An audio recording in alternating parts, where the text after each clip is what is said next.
ராமசாமி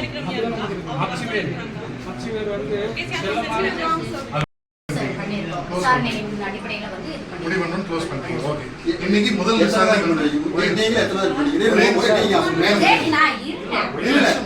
எதுக்காக 3 தான் பண்ணீங்க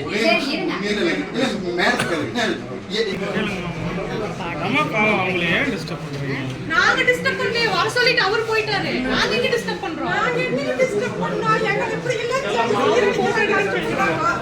நான் இப்படி குடிச்சிட்டு கஷ்டப்படுறோமா? ஒரு ரேக வைப்பாங்கன்னா வைக்க சொல்லுங்க.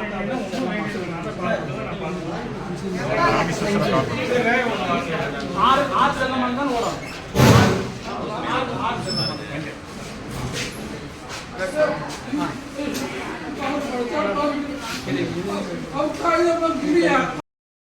என்னென்ன பிரச்சனை இப்போ எதுக்காக இங்கே வந்து இந்த ஆர்கியூ வச்சுப்போ? என் பேர் வந்து சண்முக சுந்தரங்க, பல்லட வட்டம், திருப்பூர் மாவட்டம் பல்லட வட்டம்.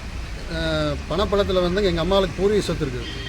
இந்த பூர்வீக சொத்துக்கு நான் என்னங்கிறேன்னா பட்டாமாரலுக்கு கொடுத்து நான் 5 மாதமாக வந்து பட்டாமாரல் ஆன்லைன் போட்டு பட்டாமாரலுக்கு வந்து ரிஜெக்ட் பண்ணிகிட்டே இருக்கிறாங்க. அந்த ரிஜெக்ட் பண்ணாங்கன்னா பெரியசாமின்னு சொல்லி போட்டு டிடி என்ன பண்ணுறாருங்கன்னா 5 லட்ச ரூபா பணத்தை கொடுத்தா தான் போடணும்னு சொல்லி போட்டு 4 தாட்டு 3 தாட்டு நான் என்னோட பட்டா மாறுதல் வந்து விண்ணப்பத்தை வந்து நிராகரிக்கிறார். அந்த நிராகரிக்க காரணம் என்னென்னு கேட்டால் அனைத்து டாக்குமெண்ட்டும் கொடுத்தோம். 1904 இப்போ 48 வரைக்கும் நான் என்னங்கிறேன்னா அனைத்து 80 வரைக்கும் இருக்கிற டாக்குமெண்ட் பூரா கொடுத்துமே அவர் வந்து ஏற்றுக்க மாட்டேங்கிறார். அவருக்கு வந்து நம்ம போர்ஜரி பண்ணுற ஆளு கூட அவருக்கு லிங்க் வச்சுட்டு பணம் கொடுத்தா தான் பண்ணுன்னு சொல்லி போட்டு கேட்குறாரு. நான் பணம் கொடுக்க விரும்பவில்லை.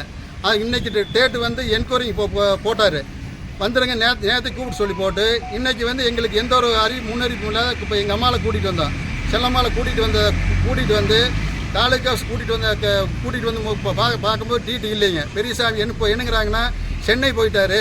அது முறையாக சம்மன் போட்டிருந்தாங்களா உங்களுக்கு இந்த டேட்டில் ஆஜராக சொல்லி?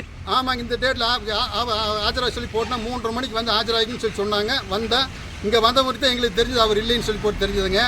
எங்களுக்கு வந்து மிகப்பெரிய மன உளைச்சல். நான் என்ன இப்போ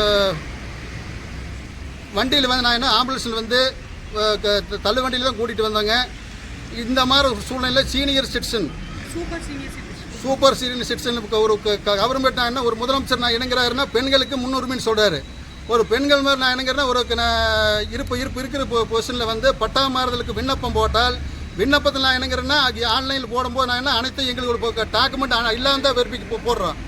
அதை வந்து நாங்கள் என்ன காரணத்துக்கு வேணும் ரத்து பண்ணான்னு கேட்டால் அது உங்கள்கிட்ட சொல்ல முடியாது சொல்லிட்டாங்க. மீண்டும் கேட்ட முடியும் என்ன வேணால் நீங்களுக்கு இதில் சட்டத்திட்டமாக பேசக்கூடாது, சத்தமில்லாத பணத்தை கொடுத்தா 5 லட்சத்துக்கு கொடுத்தா போட்டு தருவேன், நீங்கள் அரசியல்வாதி கூட்டிகிட்டு வர கூடாதுன்னு சொல்லி போட்டு சொல்கிறாங்க. கேட்குறாக்கு நான் என்னங்க நான் 5 லட்ச ரூபா கேட்குறாரு. அதுக்கு வந்து நான் என்னங்கிறேன்னா சரி நான் ஒன்று சொல்லலை. அது இப்போ மீண்டும் சொல்லி போட்டு இன்றைக்கி வர சொல்லி போட்டு இத்தனை பேருக்கு வந்து வர சொல்லி போட்டு எந்த ஒரு எனக்கு தகவல் நேற்றுக்கு எம்பட கூட பேசுகிறாரு. நேற்றுக்கு வந்து பேசுகிறாரு. டிடி பெரியசாமி பேசுகிறாரு. இன்றைக்கி கூப்பிட்டு நான் அவர் ஃபோனில் வந்து கான்டாக்ட் பண்ணுறேன். மெட்ராஸில் இருக்கிறாரு. முதல்ல நீ போன வெய்யா முதல்ல போன என்ன சொல்கிறாரு, எந்த ரெஸ்பான்ஸ் இல்லாத நீ போன வெய்யா அப்படின்னு சொல்லி போட்டு இப்போ சொல்கிறாருங்க. இது தர்க்க நானங்கன்னா பல்லடம் வந்து வருவாய்த்துறை. இது வருவாய்த்துறை இல்லை, வசூல் துறை. வருவாய்த்துறையில் இருக்கிறது நான் என்னங்கிறேன்னா ஒவ்வொருத்தன் சொத்தை வந்து நீங்கள் இப்போ அவர் மேலே குற்றச்சாட்டு வைக்கிறீங்களே, ஆதாரம் வச்சுருக்கீங்களா? நீங்கள் ஆதாரத்தோடு நான் என்னங்கிறேன்னா அந்த ஆதாரம் வைக்கிறத பணம் கேட்குறாங்க. இங்கே நைட்டில் அங்கே வாங்க சொல்கிறாங்களே. நேரடி நான் என்னங்கிற அந்த சந்துக்கு வா இந்த சந்துக்கு வா நான் நேரடியாக வந்து ஃபோனில் பேசுறது இல்லை. நேரடியாக கூப்பிட்டு அங்கே வந்து இங்கே வந்து பேசுகிறது உண்மையாக நான் உண்மை நிரூபிக்கிறேன். இது என்னென்ன நடந்ததுன்னு சொல்லி போட்டு உண்மையை நான் நிரூபிக்கிறேன். நான் யாரு மேலே நான் 100% நான் வந்து இப்போ நான் என்னங்கிறேன்னா நான் என் மேலே தப்பு இல்லை. வருவாய்த்துறையில் பெரியசாமி தான் இத்தனைக்கும் பொறுப்பு. ஒருத்தர் வந்து 1983 போர்ஜரி டாக்குமெண்ட் பண்ணுறாருனால் அவரை காப்பாற்றுறதான டிடி பெரியசாமி இப்போ காப்பாற்றுறாரு. நான் என்னங்கன்னா 5 தாட்டு நான் என்ன ஒரு ரிஜெக்ட் பண்ண முடியுமா? இல்லை காரணத்தை 1 தாட்டு பண்ணலாம் 2 தாட்டு பண்ணலாம். என்ன உண்டான காரணத்தை எங்களுக்கு கொடுக்கணும் இல்லைங்க. சரி, நீங்கள் மேல் நடவடிக்கைக்கு போயிருக்கலாமல்ல? மேலதிகாரி நீங்கள் தொடர்பு கொண்டிருக்கலாமல்? நீங்கள் மேலதிகாரி கண்டிப்பாக நான் என்னங்கன்னா எல்லா அதிகாரிக்கும் நான் வந்து விண்ணப்பம் போட்டிருக்கிறேன். விண்ணப்பம் வந்து அனைத்து நான் என்னங்கிறேன்னா இப்போ ஜமாவதியில் வந்துங்க நேரடியாக வந்து ஜமாவதியில் கொடுத்துருக்குறேன்.